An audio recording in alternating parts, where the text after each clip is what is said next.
Now we have 543255521 from L Town to K Town. It's just very far to go. KL. So we're right next to each other, right? Right next to each other in the alphabet and right next to each other in geography, because we are like sister cities, right? Oh, we're twin cities, and we're not identical. And Kelso was born first. Yeah, it's about 30 seconds later than Longview was born. So that's how it works. But I'm Lonnie, and that's Brian. It's the LB hour. I'm the L, he's the B, and this is the place to be at the moment. And oddly enough, we both woke up on here. We have our Peaky Blinders on. Pretty freaking funny, actually. I'm digging on the Peaky Blinders. They are every day. I'm watching a little more of it. Oddly enough, so get your gun, gun, and and my gun is a real tough one. It's it is the original Red Ryder BB gun with the compass in the stock and all that stuff. This is the real deal, baby. It's some funny stuff, but yeah, I'm a tough guy. Anyway, no, but yeah, the Peaky Blinders is a cool show. I'm getting more into it, and the picture even behind me, that it just looks like it. It's kind of funny. It's just the English hat, it's an English hat, and it looks good on you. I like that. Well, these hats always remind me of the little newspaper boy. It's like 10 years old from the old. Absolutely. Yeah. Up the headline. That's pretty cool. Absolutely. Read all about it. Right. That guy. Yeah, absolutely.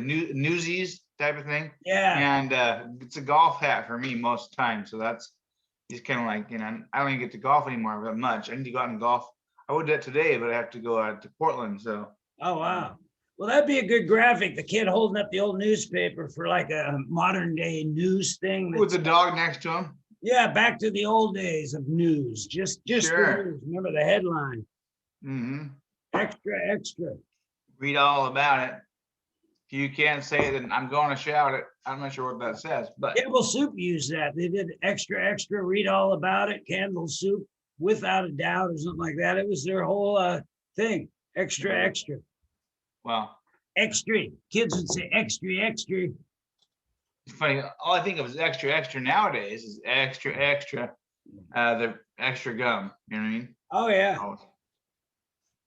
It's always always in my. It's always on my mind. It's always on my mind when I hear extra. So what are you going on for today, Brian? Mr. Calhouni?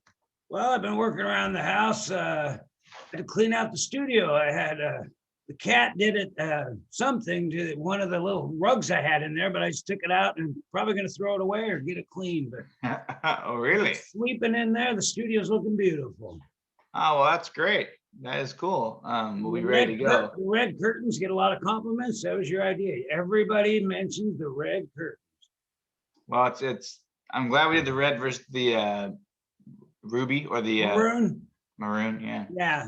The red stands out like a son of a gun, so it's a good thing, and I could only imagine that in the near future we will have some more people in there that'll really show that off. I think as far as the curtains and stuff go, with hiding behind the red and sitting out. Like if we do the variety acts, it's got to have some pop like that. Oh yeah. The red really pops. A lot of entertainers think of that too. If they know what the set looks like, they're going to dress a certain way. So. Sure. Yeah, absolutely. Yeah. Well, I don't put a dress on any more than I have to, but I will. I have something on my face, by the way. Huh. Interesting. Yeah.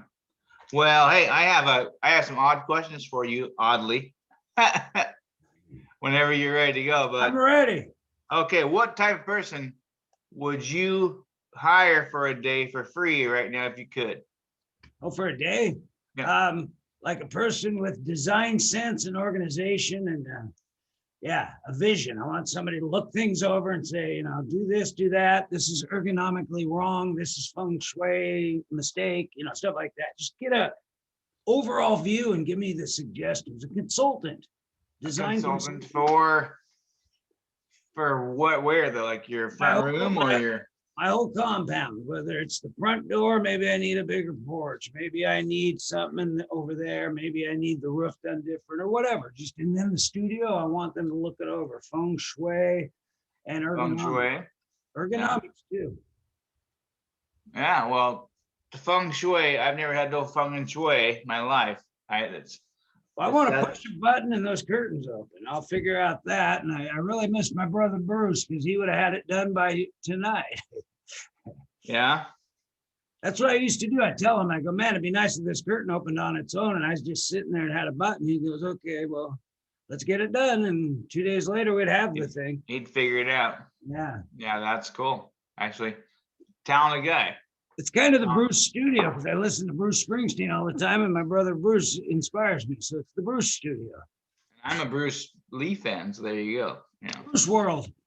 Yeah, it's a Bruce world.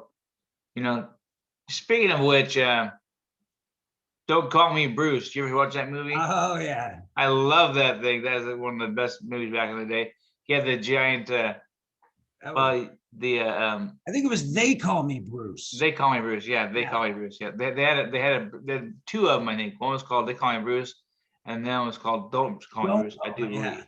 Part 2 came out. That's what it's called. I think. Might be wrong. Probably, and it only got worse. He's like, don't. I know. It only got worse. I haven't seen that movie in years. It may have been the same guy from Witch Mountain. I don't remember. Really? I don't know that for sure, but it could have been the Chinese guy with the. It was in Witch Mountain. Remember that? Escape from Witch Mountain. Yeah, but you can't say Chinese or guy anymore. So. I think Chinese is still people, and I think that guys are still good. So Oh, they didn't cancel Dr. Seuss. People are really freaking out that Dr. Seuss has been canceled, that he's taken out of the schools. No, some of his books were taken out, but the rest are still there. Just the ones that were like so racist, even racists are embarrassed. yeah, I saw which ones they were, and I understand. I guess I don't see, because I grew up with it. I'm kind of blind to it, I think.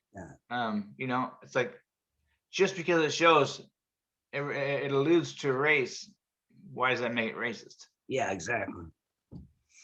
You know, he says he was in the Orient and he had those Oh, yeah. Yeah. The word Oriental got canceled 30 years ago or 20.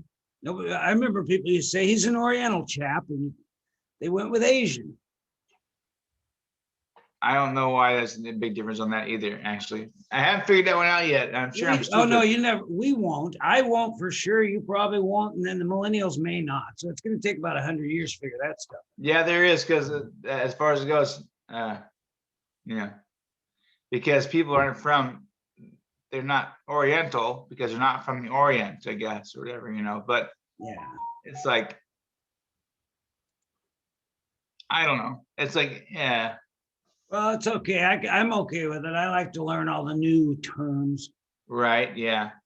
I don't have a problem with any of it. I'm okay with whatever they decide, but it's like, geez, Yeah. man, I didn't do anything wrong. I'm sorry that I was taught incorrectly. I'll try to learn the new things, but do not bash me on something that I was, you know, that's where ignorance comes from on my part. Yeah. Well, but we just want the memo, both of us. Yeah, send me the memo. Send me the memo. Don't talk to Michael about his long hair. He might get upset, you know. It's like, Yeah. you know, is he just a rock and roller, or does it matter? It's not my business. But when the hair gets in his eyes, I'm gonna say something about it, you know. Well, we were raised in a whole different thing. It was like if I came in with weird shoes, man, they spent 20 minutes on how stupid my shoes are. I mean, it was Right. Yeah. No, my family's like that, you know. It's like, you know, if you look silly, we're gonna call you on it, you know. It's not because because we want you to succeed in life. yeah. We want you to have as much easy.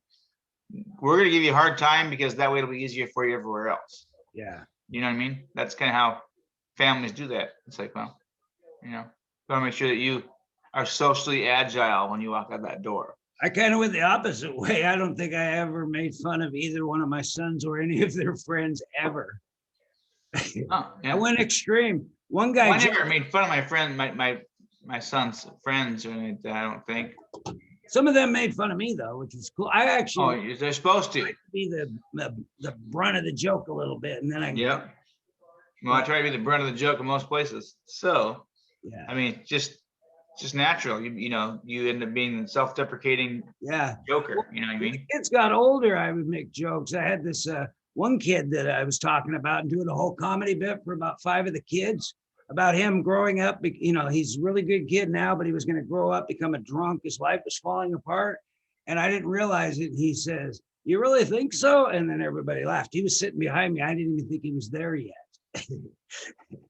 Let me, Well, he's and where is he brilliant. now? Yeah, he's doing great. He was a brilliant kid. He let me talk the whole thing. He let me rant, do the whole bit. Then he came in, right? I said, "This guy," I go, "You got timing, man. You're gonna make it in life." He's doing great, Well, that's good. Yeah, actually. He knows I how to think. listen. Yeah, That's clever. listening is the number one thing in life, and Well, let the guy hang himself. He gave me all the rope I wanted. He's not gonna say anything until I'm done. yeah, that's pretty important. That's a hard thing to do, is let somebody hang themselves. I mean, Well, literally. he ended up getting celebrated for the whole stunt. Everybody was so happy and they were giving him kudos. Because they knew he was there and you didn't. Yes, they were Yeah, looking there you at go. me. And none of them looked at me weird. None of these kids. I went, they're all good actors because I didn't know. No, that's good. Yeah, I don't like to talk bad about people in general for the most part. It's like it's not my thing. It was a joke about not him in particular. It was just about a kid that's good now. He's a good kid, but wait till the world gets a hold of him. That kind of stuff. Right. Yeah. They were about 12 or 13, the kids. Brian, I have 30 seconds. I need to go turn off the TV because it popped on by itself. Okay, that's fine. It was on pause and just started coming on. All right, today I went with mostly the lighting in the house, a little bit of natural lighting. Check this out. Temporary, but it's pretty cool. It adds to the curtain. The curtains are still there, but I just put that layer behind it. I might keep it if I can get a bigger one because it's got to go through it's got to be the full length of the window there. You can't see it. So these are little tech notes for you people out there that like to put things together and work on your background.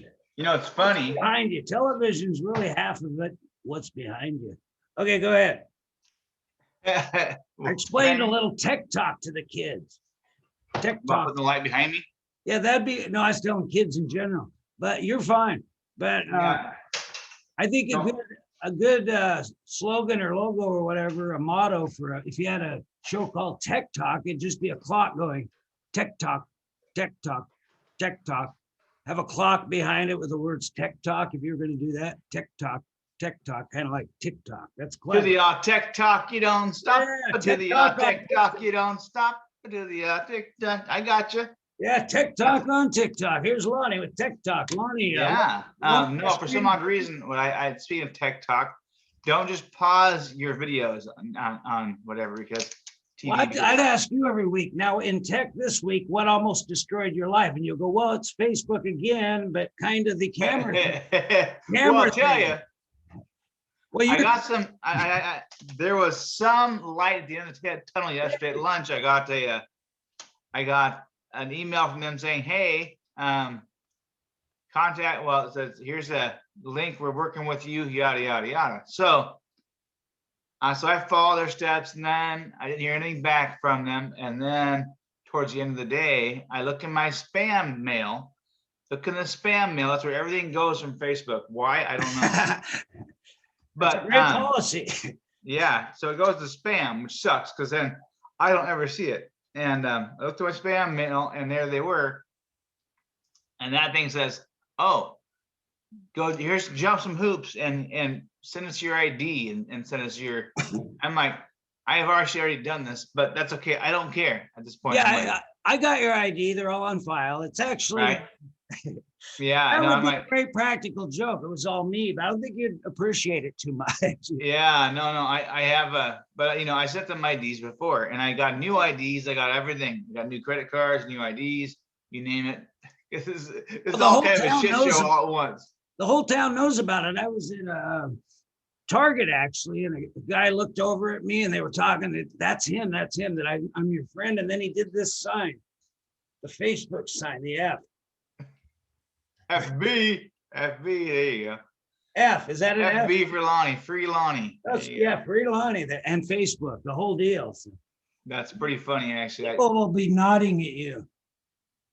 It's fun. It's so stupid because, yeah, it's just dumb. And it's like being on another planet and not being able to get to your back home. It's like you're right there. You can see it. You know, you can see Yeah. your house. You I can can go see to it and comment. Huh? I can post to it, but you can't. Yeah, anybody can post to it. Yeah, but I can't. That's pretty sad. And Well, hopefully by this afternoon I'll have it figured out with them. Well, if you don't, you always have a publicity stunt. What you do is you start a new one and try to see how long it takes you to get more friends on that one than the other one, and all your old friends will be on there. It'd be kind of cool. It'd be a party. Then you won't even need the old. You won't even need the old one. If I started a new one right now, I'd probably we need 2,000. You need 2,000 friends by a week from Friday for our next show. Yeah, I think I have 2010 on there right now. Yeah, something like that. But the thing is that I know these people, and I personally, let them in and chose them. I didn't just go. Oh, you know what you could do? Here's what you could do. You could send a group message to every friend. I don't know if you can do that. Maybe 100. No, you can only send about 100 messages. Okay, so 20 times you just send 100. So everybody gets one and said, hey, I'm starting a new Facebook. But the problem is we can't get to your Facebook to send those messages. So it all goes back to that. Good try. Yeah. I guess you want it to work, but it doesn't. Yeah, no matter what you think about, it's like it's a freaking rabbit hole. It's just horrible being out of Facebook. But okay, so person I would need in my life for right now, besides a brothel. But no, I would need I would hire somebody to do my curtains to do oh, there you go. I need somebody, a seamstress, you know. Yeah. Well, today curtains are big for me. I got the right size because I have a good size. You know, the window's a perfect size. I think we should put some money together and maybe we can hire some seamstress for a day. Yeah, this is a temporary thing. I just put a thing behind it, but it looks kind of cool. That's the regular curtain with just a piece of fabric. So I like that. I like changing almost every day, really. Yeah, well, it does seem different. Yeah, I like what you had yesterday. Yeah, and a blank slate. You were in a different place though. Yeah. Yeah. Today I'm just kind of in the corner. Yeah, no, that's not bad. Not bad at all. Stephen King says if you want to be creative and write and do things, put yourself in a corner. Don't be sitting in some cool middle of the room. Get in that corner and write your stuff. So no, it works. He gets in a corner and obviously it works. He's written 150 books. Yeah, no, Stephen King is awesome. I just don't see the difference between where you're at. Besides the environment around you, if you can hide yourself in a little corner, I get that. I guess I get it. But this doesn't even look like I'm in a corner. It's just a wall. No. Yeah, no. It's a good idea, though. What he was talking about was he got this great desk. It was giant. He was going to put it in the middle of the room and it was going to dominate his life and make him a better writer, but he didn't want to write. And then he got the corner and then he started getting desperate in writing. So it was just get yourself in a little corner, do your thing. Yeah, I understand that. But as far as your set goes, it was a pretty cool set the way it was yesterday. You know what I mean? This one's easy because I don't have to have any extra lights, the ring lights, nothing. I can just sit down. But I'll change it every day. It's kind of fun. Sure, why not? I was changing mine every day and now I'm not. So I need to up my game a little bit, actually. If I get up early in the morning, I can do that. I need to start doing that. Well, that red couch, man, if you could find a way to sit there and do it. All right, utilize that. Probably could. Get you a good table. Yeah, I got a couple spots on the couch I got to clean now. I don't know who did that, but I got to figure that out. Well, you could also go the other way and get like a cool news desk, a small news desk. Have your designer for the day do that. I don't have very much room in this house. Well, you want one that folds. Carry it around with you. Little desk, yeah. No, I'm okay. I think no matter where I go, as long as I have a good table and Although now you're giving me the opposite. When I have upstairs in my computer room actually, or in my bedroom, whatever it is, where the computer's at. I'm in the corner, but I have no ambition up there whatsoever. I'm like, there's nothing there for me. you know, it's just Yeah. boredom. It's And I'm because just you're like, upstairs. It's too lofty. You're putting yourself up on a pedestal. We gotta get you a cellar. We get you a basement in the corner. You're gonna finish that yeah, in a week. I agree with you there. Sounds good to me. Yeah, I gotta get on it too. I'm only writing about 15, 20 minutes a day. I gotta do 2 hours like Stephen King. I get up at 4 o'clock and do it. Mhm. Yeah, not a bad idea. My brain's in a different way at 4 o'clock in the Yeah, well, morning. everybody's different on that. Some people like to write at, 8 at night. Yeah, well, I don't care as long as I'm up. I think my brain works. Just in the mornings, it's kind of like, and I don't mean to be gross at all, but I think my brain is kind of like in a horny mode in the mornings. Like, well, Wow. I gotta like watch some TV, just chill out, because otherwise, if I had a mate, if I had a girlfriend or whatever, a different story. I like to snuggle up kind of stuff. But early in the morning is a great time for that. Yeah. When I get up in the morning now by myself, I'm like on the couch, I'm like, what do I want to do? Just barely get out of bed or barely get out of the couch. I barely want to get out of the couch. So Well, I'm But- getting starting tomorrow. I'm gonna get back to my get up at 3:50, and by the time we Zoom at 9, I got my day done. And then we can just leisurely maybe watch an afternoon movie even. how old are you? I'm old. My mom got to that point. She'd sleep 4 hours a night. I'm like, that's pretty cool, actually. Yeah, but my mom was didn't sleep Your at all. mom wasn't as old as my mom was kind of, 35. Well, yeah, but see, you're on a weird schedule at that point, Brian. I wouldn't even suggest Well, getting that's up when at- I wake up naturally, and I have to go back to bed, and then I wake Well, I up. wake up at 3:30 every night. No, about On the 3:50. dot. 3:50, yeah. I had the alarm set, but I always wake up right before it goes off.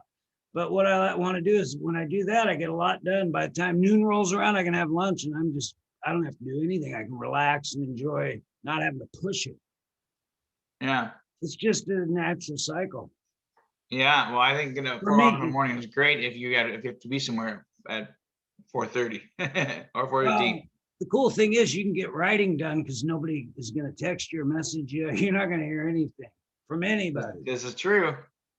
That's true. Yeah. I just don't know if I don't know. I should try it, I guess. I have But no not on idea. the weekends. Weekends I sleep in.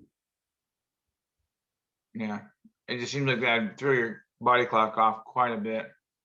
Well, it depends on each person because some people are just night people. Other people can't get up early, and it's just different. It changed. When I was younger, I go to bed at like 2 and get up at 10.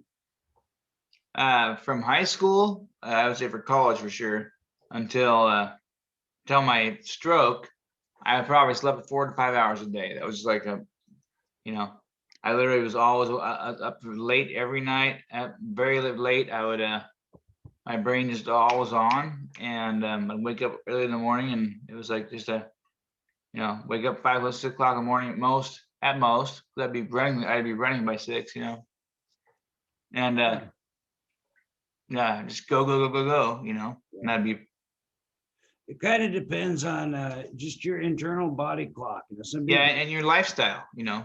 I try to keep a slow pace. I don't want to get off into stuff too much.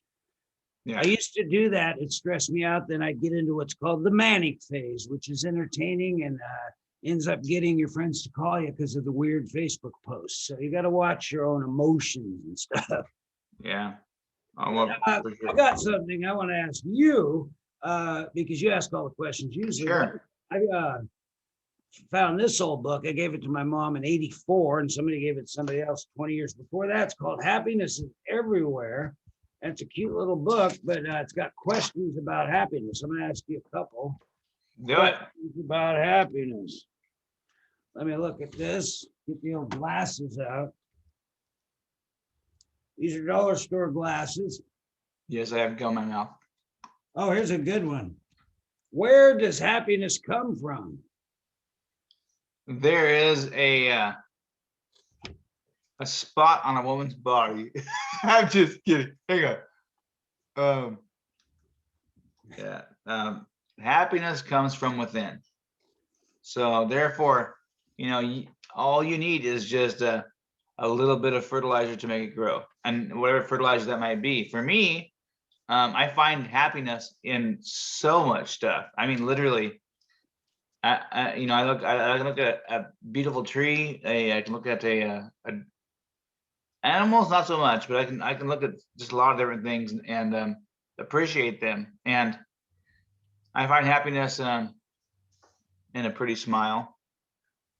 Some animals, though, you like say if you see a beautiful bird rest on a fence post, that's kind of, Oh, it's cool, I guess. Yeah, yeah. That makes me happy a little bit, you know.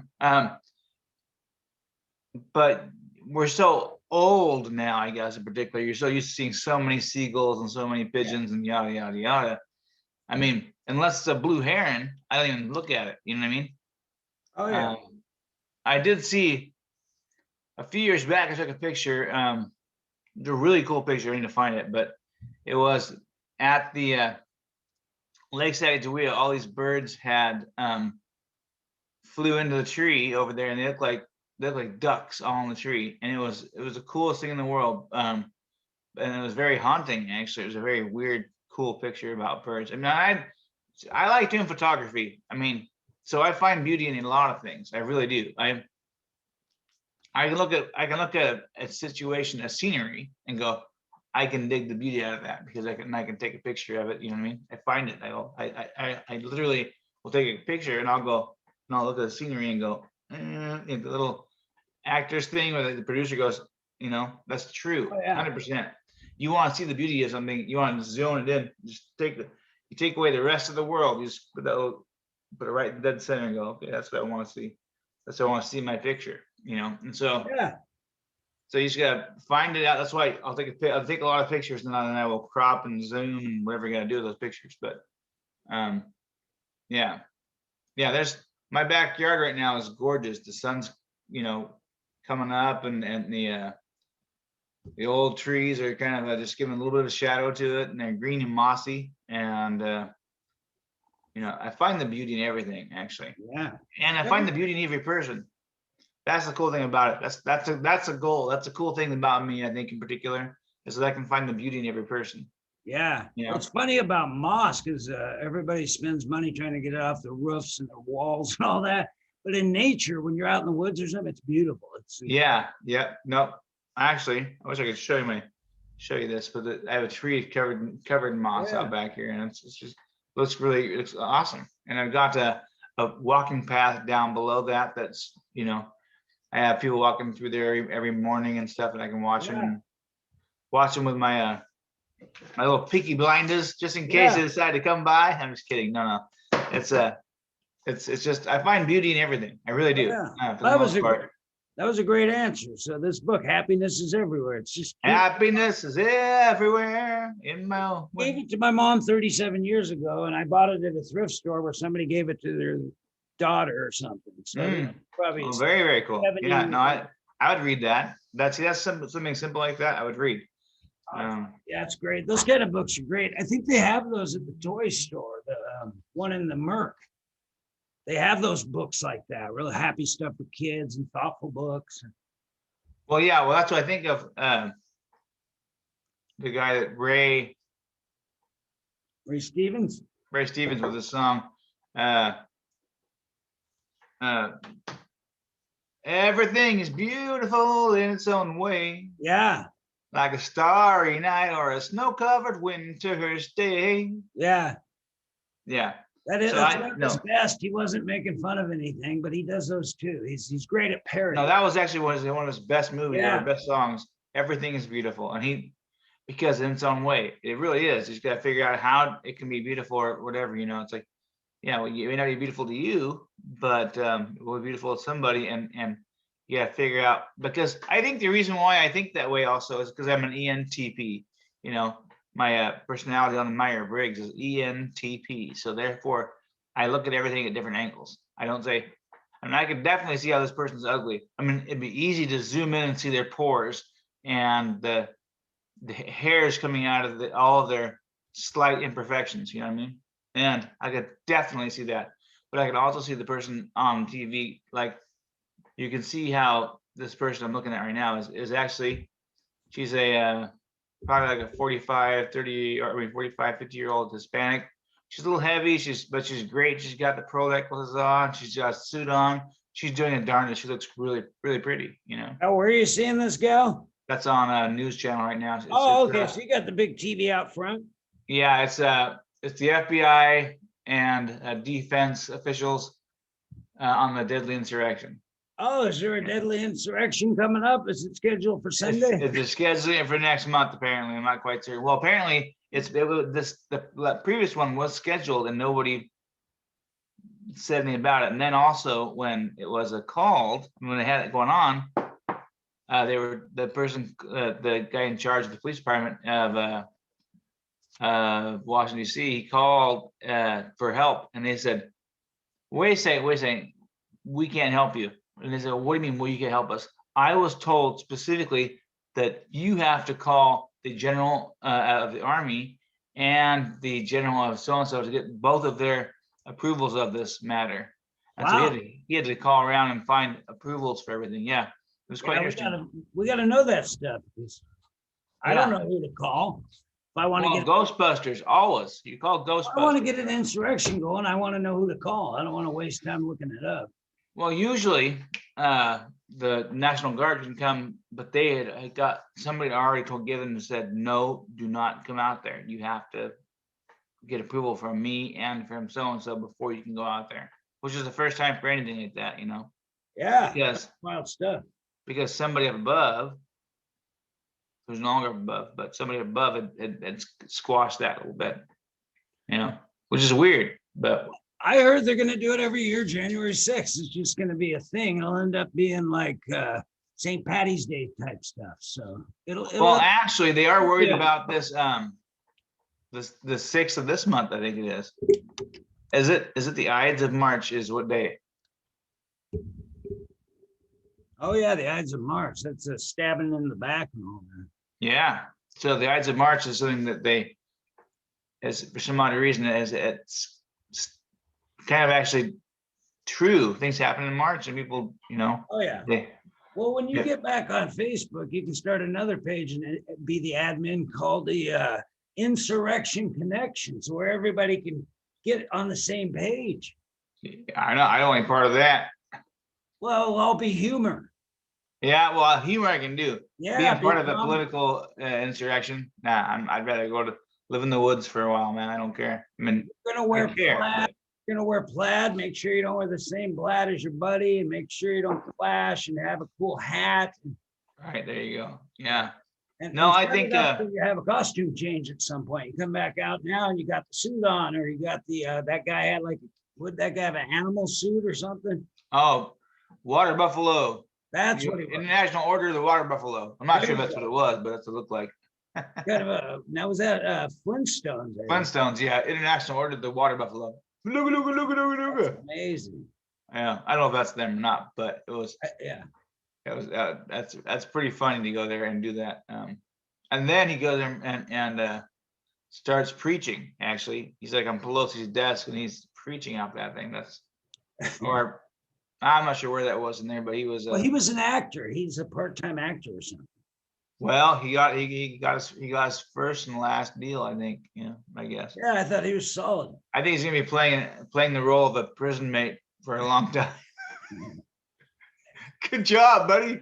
Yeah, you're gonna play that role pretty well. Out of work actors get desperate. Well, they do get desperate because that's what you have to sleep around a little bit when you become a out of work actor, and I think he's gonna be sleeping around from cell 1A to cell DC or whatever. No. Yeah. Horrible, but bad joke. Yeah, you do what you gotta do. So I have another question for you, by the way. So, what is your favorite vitamin? Odd question, but. Oh, niacin. I like niacin. It's B3. I like niacin too. It's a good one, buddy. That's a. B3 is niacin. B3. Yeah, B3 niacin. Niacin flushes your body's system out. I think more people should probably take it. I think that it does great for the blood, and you can feel it in your soul, and you can feel it in your soul, in your body. You can feel it. Just kind of gives you that flush, and you have to have like 500 milligrams or more, and It can't be time elapsed. If it's time elapsed, it produces it. But when you hit it all at once, it's pretty cool. Yeah. You know? Yeah, I think that's my favorite as well, by the way. Nice MP3. So if you could have a professional blank, what would it be? A professional. Oh, I'm sorry. If you could have been a professional blank, And what would a it have been? professional. Well, I'm still alive, so. No. But something different. If you could have been a professional wrestler. Well, writer, producer, director, and actor, just do shows. I would have done that. That would have been good. But I'm still young enough to have fun and do it. So Sure. but that would have been a good job. But the stress might have been pretty incredible. It killed Rod Serling, so maybe it wouldn't have been good. Well, I think. Yeah. What about sports wise? Well, I was when I was young, I thought, be the next Pete Rose or whatever, or Johnny Bench, but and then I wanted to play NFL, but not, by the time I'm 10 or 12, I realized it ain't gonna happen.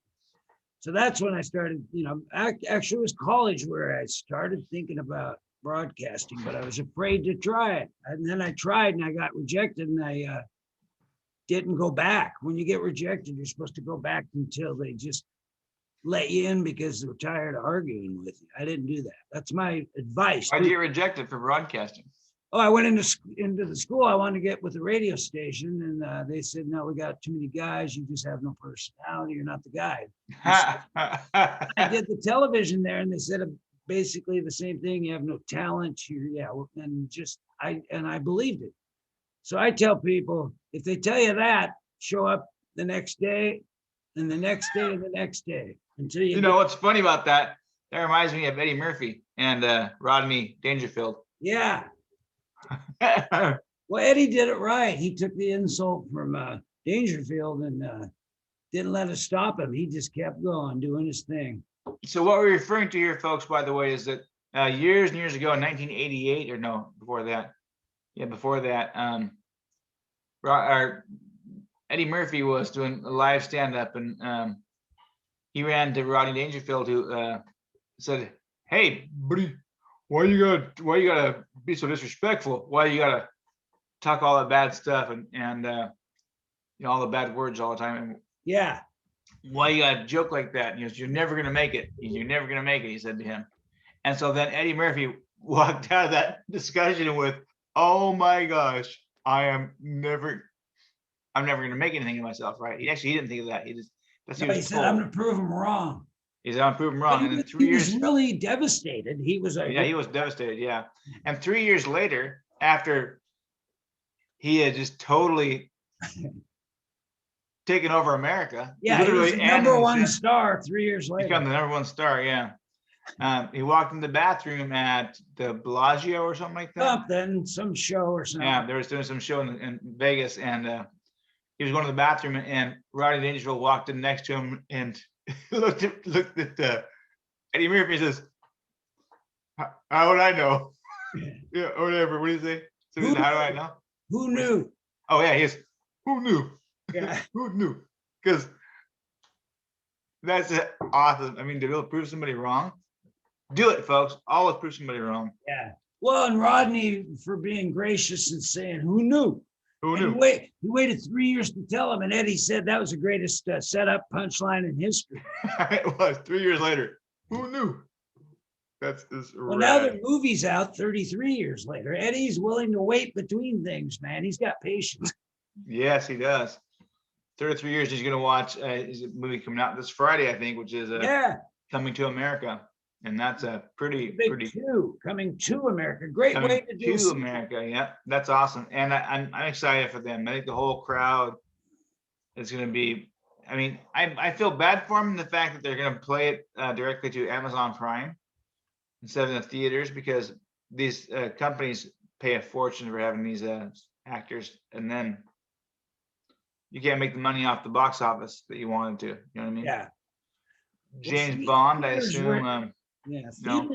Theaters were declining in attendance before COVID. Yeah.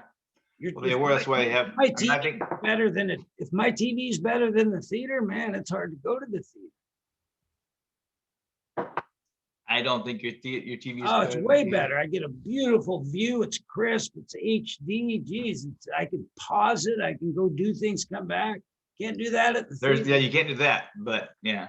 Can't I buy actually, there's a 10-minute lot of movies that I highly enjoy on the big screen. I don't like, I watch movies all the time, but any epic adventure or anything like that, where it's, you can see outside and you're gonna kind of like, you really gotta, especially outside stuff, basically scenic, any scenic type of movies, I like on the big screen.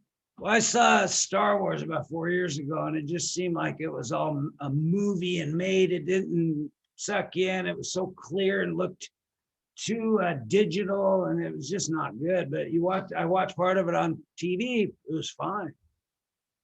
Yeah, It's just you overdone. were never a Star Wars fan though from the get go, right? No, but I went back and watched the three that came out in the 70s and started liking that. Yeah, It wasn't about that. It was the picture. It was like, God, this looks like I'm here in a, very fake thing. Like, well, conceptually wise, well, it's like I like conceptual movies, so therefore, like, of course, Star Wars is sci-fi and kind of sucks in there. And that was my time frame where I was a kid. I was like 7 years old, or 6 years old, 5 years old. I don't know. well, 5 years old, I think came out in 78. well, about 77, the first Star Wars. About 3 years ago, I went to Casablanca at a theater, and it was the best experience ever. Right. Yeah, I would like to see Rocky at a theater again. That would be mind-boggling. yeah, that'd be cool. Speaking of which, I did talk to people at that theater in Kelso, and they are interested in possibly, selling it or whatever, because of, it's got to be a hard time right now through the yeah. pandemic. They got to be eating poop. They can't be making any money off it, so Well, it'd be good. it'll be hard to have people in it until probably maybe May. next year. June. Yeah, well, I'm thinking by January you can have a packed theater again. Yeah, well, even then, to me, I think I would be doing, if I had because a private theater type of thing, I would be doing private functions, if it's legal, whatever's legal, at that capacity. I'm assuming the capacity is probably, the theater is, shoot, it's got to be 300 people. No, 200 people. No, I think it's got that balcony. It might be 4 because remember the seats were so close together. There might have been 400. Yeah, so you figure a quarter of if you can get 100 people in that theater, heck, that's fine. I mean, yeah, if you can pack that thing, but, and I don't want to get anybody sick. I don't want anybody getting COVID. Once we're through the pandemic, then you want a packed house. There's nothing better than saying, "Hey, we have a packed house for today's show." Oh, 100%. Yeah, that'd be Standing good. room only. And that can only happen. You can't do that all every day. I wish you could, but you can't. No, probably not in a small town, but in big cities, there's theaters that every night they're packed. Well, they've done a pretty good job, I think, of not packed, but they've done. They were renting it out for events and so forth, and then now I think they have a new thing where they're in contract with the newer studios, so they have to play the movie so often. They can't just rent it out for anybody, as often as they were. They sold out a couple times when one of the local comedians, Junior, did a show there, and sold out both times. Yep. Turned I'm sure. people away, so that's cool. We need more of those. A couple a week, and the Seahawks games are great. Yeah, well, I think that sports events in general, wouldn't have to be, could be anytime really. You could be doing. Yeah, he's done NASCAR there. He's had NASCAR. Because what it is, you don't have to pay for it. You just run your signal. There's no fee. So yeah, I'm not a. Just can't NASCAR charge fan, people to get in. You just can't charge people to get in for that. Yeah, no worries. I get that. Yeah, there's got to be a way to make that grow and be profitable again. You got to be profitable a little bit, otherwise you can't stay open. Oh yeah. Mm-hmm. But oh, by the way, let's see here. I have. Right now we have a small theater we got to focus on. Get the next person on the show in 9 days and treat them like a megastar, and then they'll want to come back. Yeah, no, I get that. I totally get that now. Crackers are good, a little bit of that, maybe whatever they want to sip on. Yeah, that's what, that's my things. I'll try to get them whatever they want to drink and so forth, and that person I get to have for one day, you said, like a professional person to help, I'd have them do that too. They'll go, okay, we've got the hors d'oeuvres ready. We got this. We're going to do this here. This is here. It's all set up and everything's set up. And I don't even have to tell the guests. They can tell them. Okay. Personal concierge. They have those in movies. Oh yeah. Shoot, I am a personal concierge, just not for that. But I have I know a guy. I got a guy. My whole thing is I got a guy. Okay. Now, so we'll just do it ourselves for now, and then eventually we'll get somebody. Brian, you are the most popular fruit in America. What are you? Well, I think mango. I think mango's really stepped up. It's number one this week. Not by much, though. Kiwi's second. You don't think apples and bananas are it? Oranges? Gone. Millennials won't eat either one. It's as bad as peanut allergies. They do not like the basic citrus, but they don't mind a grapefruit. Yeah, Yeah. I don't know. My millennials won't eat either one, so we're pretty good. But I think if I was the most popular fruit in America, what would I be? Humbled. Oh. Just kidding. Well, in the 60s, you would have had to do a gay reference as your thing, fruit. You would have had to do that. That was just a rule. Brian, the Rio Grande. Huh? What? You could have, in the 60s, if they said, what's your favorite fruit? Somebody would have said, Paul Lind. He was a famous. Right. Man. Yeah. I got you. Yeah. Yeah. So Paul Lind, you said? Yeah, he was on Hollywood Squares. He was beloved. He was, everybody knew he was gay, but it wasn't official in the public. He had. Well, that's funny you say that, actually, Frank. This is what I have right here. Brian, the Rio Grande separates Texas and Mexico. What does Rio Grande mean in Spanish? Oh, okay. I would say big river. Giant river, big river. Yeah. So the answer to this was given by Paul Lind. Oh, wow. Yeah, it's funny. It's funny you said that because so it says the question was, Paul, the Rio Grande separates Texas and Mexico. What does Rio Grande mean in Spanish? What did he say? Paul Lind says, El washing machine. That's kind of funny. He had some wild jokes, man. He was one of the best. Yeah, during the World War of 1812, or during the War of 1812, Captain Oliver Perry made the famous statement, "We have met the enemy and what?" Oh, it is us. It is us. Actually, that's pretty good.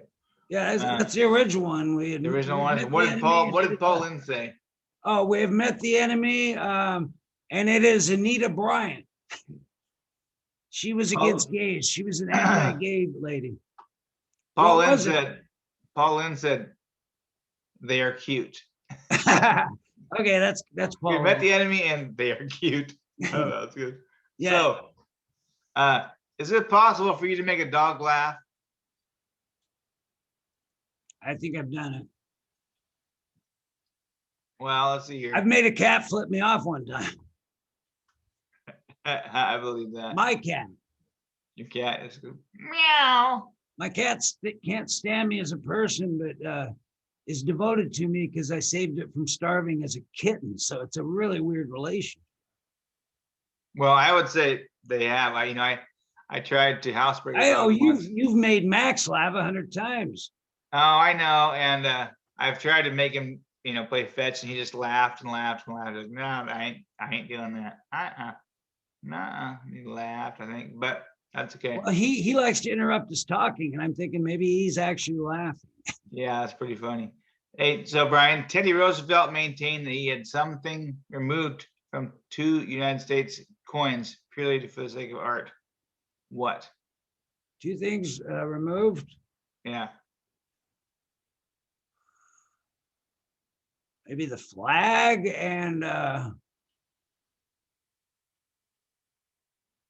for the sake of art, I think that Paul Lynn's answer was Oh, okay. Yeah, I want to hear Paul.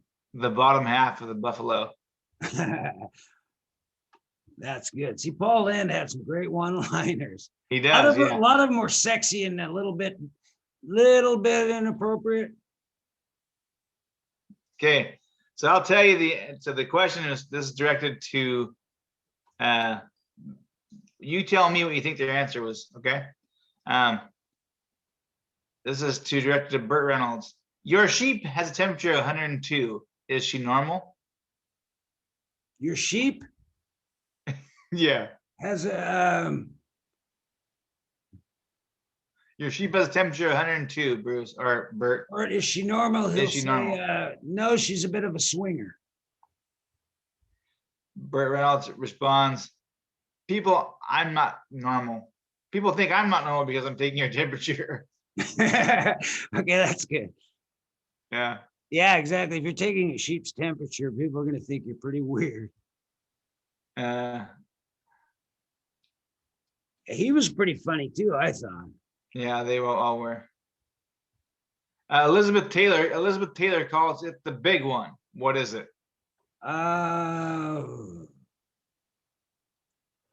Richard Burton's ego. Paul Lynn answers, they both look the same to me. That's So yeah, I don't know. And he was the bisexual one, correct? Oh yeah. Well, we don't. He was gay. I homosexual. think he was just gay, but he had to hide it. Gotcha. Yeah, he was that boy. He wanted to talk like this, right? Yeah. Yeah, I love that guy. He's funny. He had that voice. He's one of the great game show, Yeah. Yes. In the Arctic, the most fearsome animal is the polar bear. What is the thing a polar bear is afraid of? What was Paul Lynn's answer? A horny Eskimo. Oh, very close. This is a lonely Eskimo. Good job. Yeah, you're getting there. You're right on. You got to get on that mind track. It's a bad mind track, but that's where I'm at most of the time apparently. So,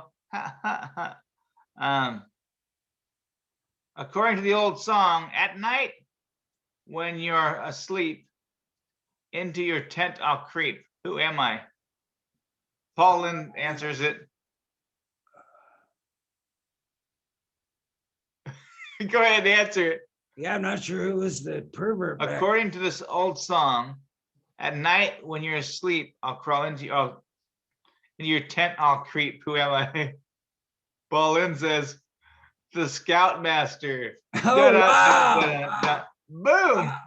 Wow, that's tough. And now every other day on Facebook, you see an ad that says, if you were abused by your Scoutmaster. Yeah. You know what I mean? Or whatever in the Boy Scouts. That's pretty hard. But apparently he knew what was going on back then, Wow. Okay, you get a headache right after romance. According to Dr. Thousand, is there anything wrong with you? What was the first part again? You get a headache right after romance. According to the doctor, is there anything wrong with you?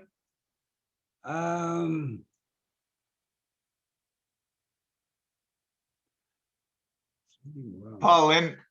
Yeah, I gotta hear it. No, but I need a softer headboard. That's good. Okay, I like that. Yeah. When you pat a dog on its head, he will usually wag his tail. What will a goose do? Paul Lynn said, make him bark. Okay. Yeah, I knew it was something about the goose doing something with the dog, but I wasn't quick enough. Paul Lynn had riders too. Yeah, I'm sure. Eva Gabor says she dislikes a particular word because it signals the end of something that started out so beautifully. What word? Next. Actually, that's a good one. Paul Lynn says pregnant. Yeah. Mine was actually better. I get them both. That's pretty funny. According to the Apartment Life magazine, can you tell anything significant about the personality of the person whose apartment has brown carpeting, brown furniture, and brown walls? That's stupid. Your maid just exploded. I was gonna say something about a diaper or something, so yeah. Yeah, right. That's like, Line yeah, of- yeah. disgust. Yeah, that's disgusting. Brown, brown, brown, brown.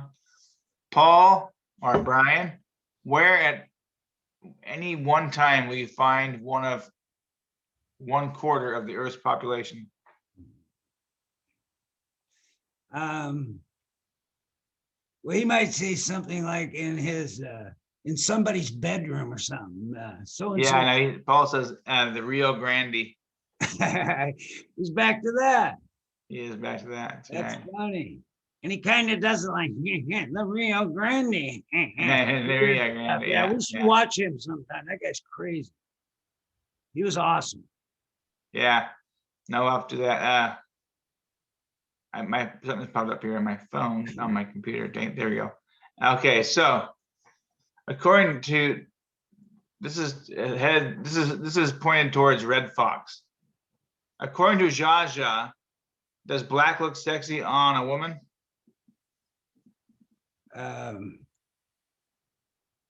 Yeah, something about if he's also rich. What?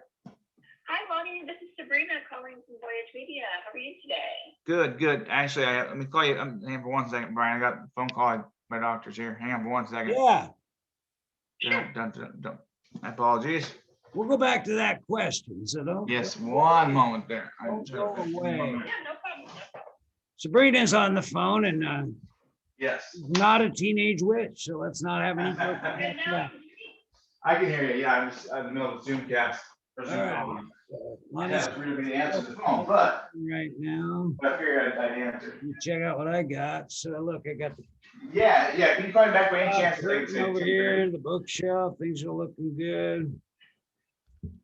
Well- So I think Lonnie should get a whole new Okay, no problem. I appreciate that. Thank you. new account and then have a competition. He'd say he has 2,100 friends on his old Facebook, and then he tries to beat that. He wants to get, say he has 2,000 friends and wants to get 2,021 friends. See, when these phone calls come in, I don't know. Competition. You gotta let me finish and then come in. We gotta Sure, go back please, to that joke. We gotta go back to that question. Okay, well, we can do that here. I just What was that about? that was actually Sabrina from that company that I talked to a while back. I'll talk more about that in a minute. But I thought it was when it's somebody from California. I'm like, I don't know if it's Facebook or something. You know what I mean? I'm waiting for somebody to find Facebook.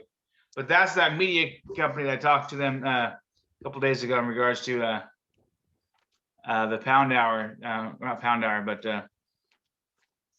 doing just an idea for a show. Like pitches, doing pitches? Pitches and stuff, yeah. Yeah. So I How doubt much it. did you want? How much money? Well, I don't know. I haven't talked to her yet, so that's why I'm like, threw me off there. We'll see. Yeah. You know?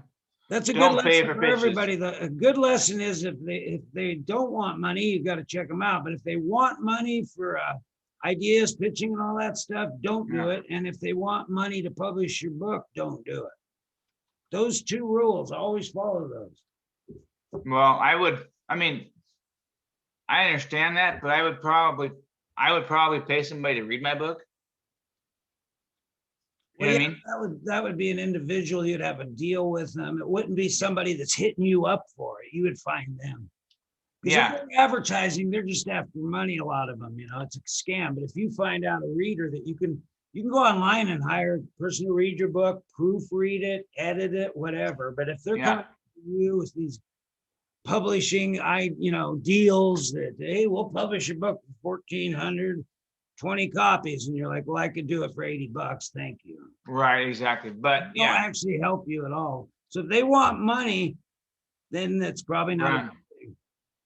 They want money run. I got you. Yeah. Well, that's the thing. I mean, I understand it. I don't like I said, but if there's a professional out there, if I'm gonna hire somebody to read I don't have a book, but if if you're gonna pay somebody to read a book, then you know what I mean? Yeah, I'm going to do that with this book I'm writing. I'm going to pay a reader, but I'm going to find them.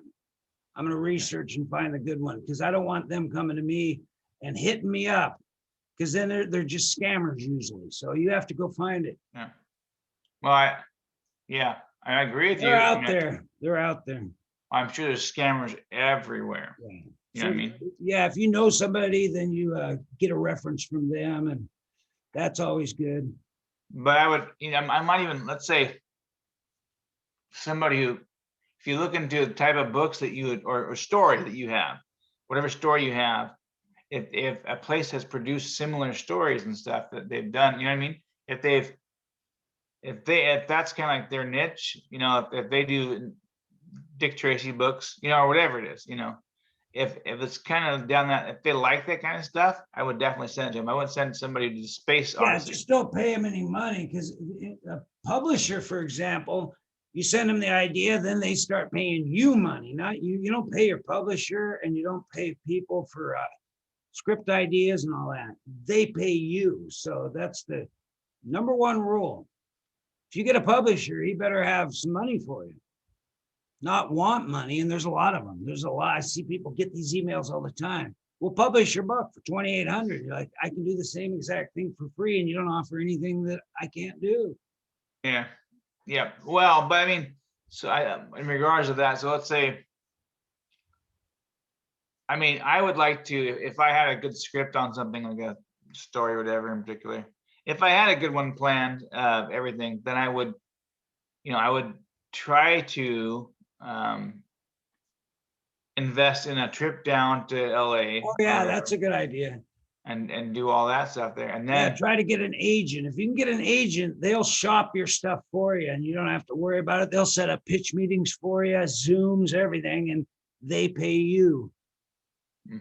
Don't pay. Well, but that's the don't pay thing is that, agents either. You never pay an agent either, because they're supposed to pay you. So to get you paid, and then you pay them 10%.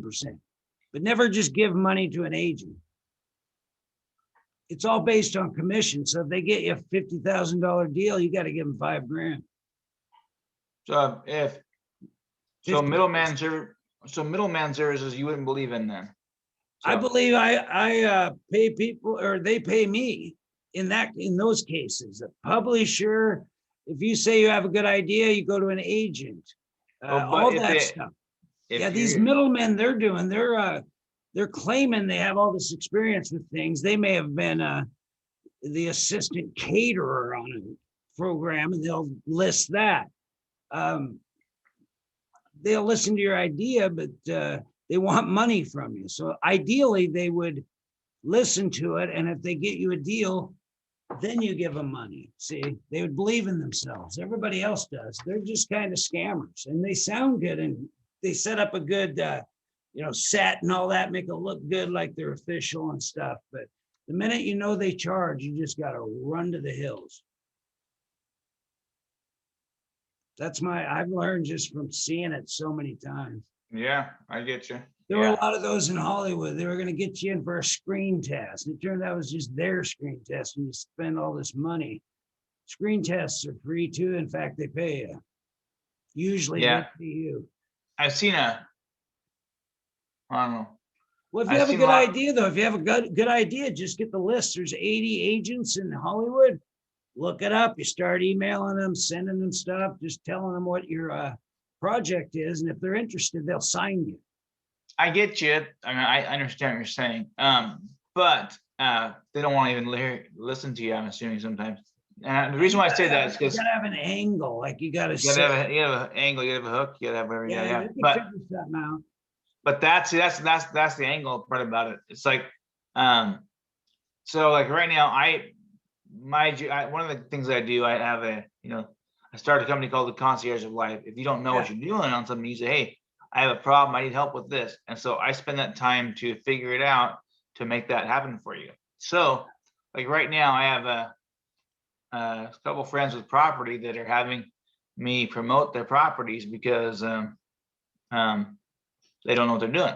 Yeah, it's a good service. Yeah, but same thing as I have a friend of mine right now saying, hey, if you can set me up with an interview, not an interview, if you can hook me up with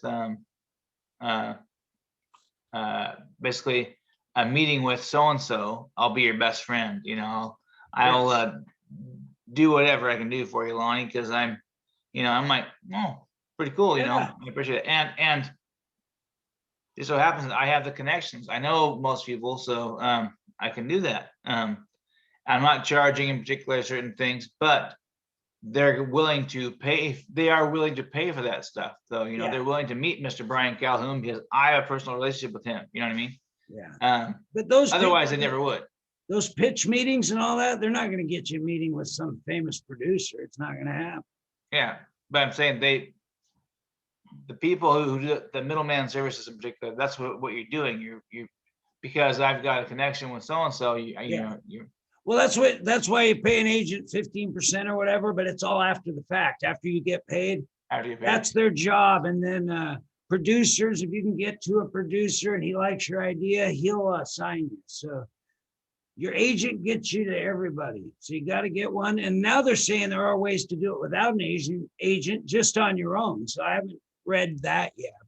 Yeah. And then also I'm assuming, I think agents are kind of like, I don't know. I haven't been there and done that, but I think agents are kind of like, well, they are the middleman services of everything, you know. Yeah, but they do it the right way. They get you something and get 15%. That's the key. You don't pay an agent. I went to a bunch of them and talked to them. It's hard to get, but I got one. I got one pretty good one time. Why would you get an agent if you're a nobody? I mean, now how would it be? Oh, because I had some ideas. I used the fact that I had this video of the Hotel Hell DUI. Oh, yeah. That got me the second biggest agent in Hollywood, the Gersh Agency, and I had a partner on it. And he and I just didn't get along, and I just got out because we couldn't agree on the ideas to pitch. We were arguing in the meetings, but I was in the meetings, the big pitch meeting. I didn't do well. I didn't get my good ideas out. So when you get in there to these meetings, and I just told him I want out, but see, something like that, you find a gimmick, you know? Yeah, it makes a gimmick. Because that was a really small connection, but just the mention of it, and they knew that Gordon Ramsay was in Longview. That was enough. They go, okay, yeah, we'll sign you. We did the contract and everything. The second. Was that Gordon Ramsay's studio? What? Was that Gordon Ramsay's studio? No, it was the agency. It was called the Gersh Agency, Joe Rogan's agent, and many big stars. But just me calling and saying that I had the DUI video and I got some pretty good reality show ideas, and then boom, they signed me.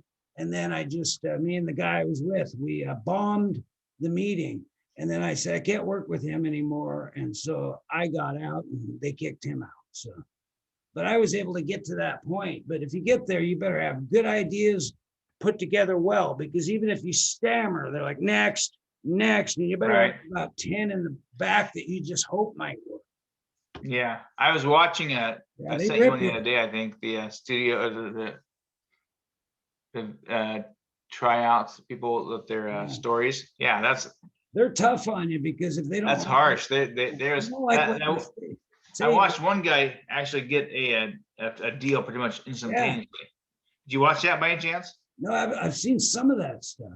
This is a guy had a story about going across America it's a live thing, not a live thing, but he go across America in a train, and he was just videoing it, the whole thing, you know.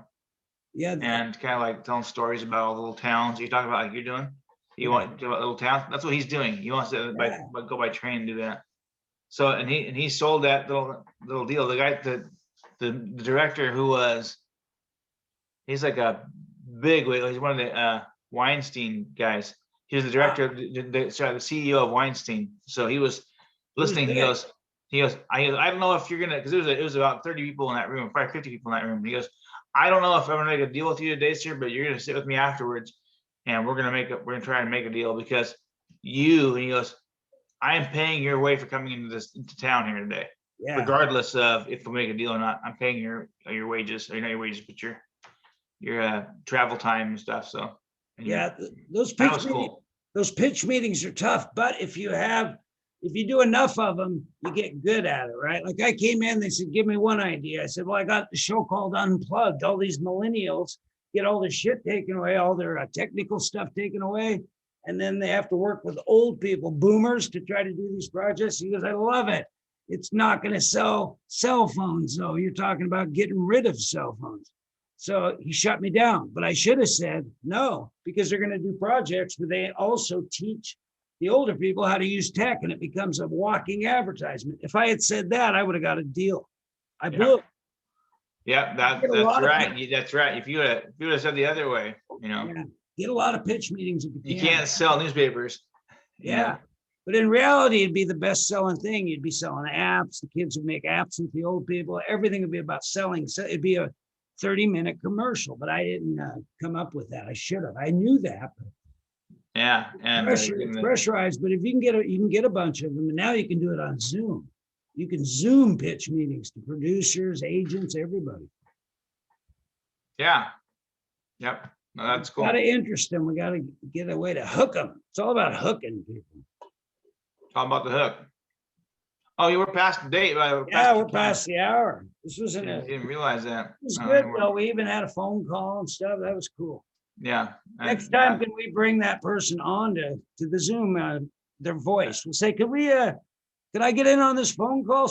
What was her name? Samantha or Sabrina? I don't even know. Sabrina, I think it was. Sabrina. We'll find out. But that Paul Lynn stuff was excellent. That was good. Well, I want to do more of that stuff. Those are good. With the Pound. I mean, with our variety show. You know what I mean? Yeah. So like that. That's great. Those were good. I wasn't very sharp, but those were great, man. I love those. Well, I got my toes. I'm like, I got to think of the quick. The whole thing about those.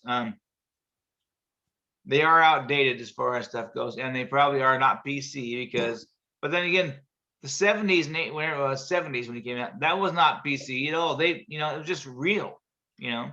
They were dealing with a lot of people coming into America from different spots all over the world. Obviously, he kept saying Rio Grande a couple times. It's pretty funny because that was top of mind awareness at the time.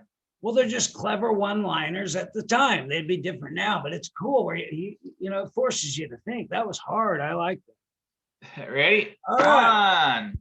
Rochambeau. Oh, you got me. You're on. Let me get you. That's me. It goes back and forth, man. It made the Peaky Blinkers. No. The Peaky like that. Blinders. Peaky Blinders. There we go. The Peaky Blinkers. I like that better, actually. See you tomorrow. Later, buddy.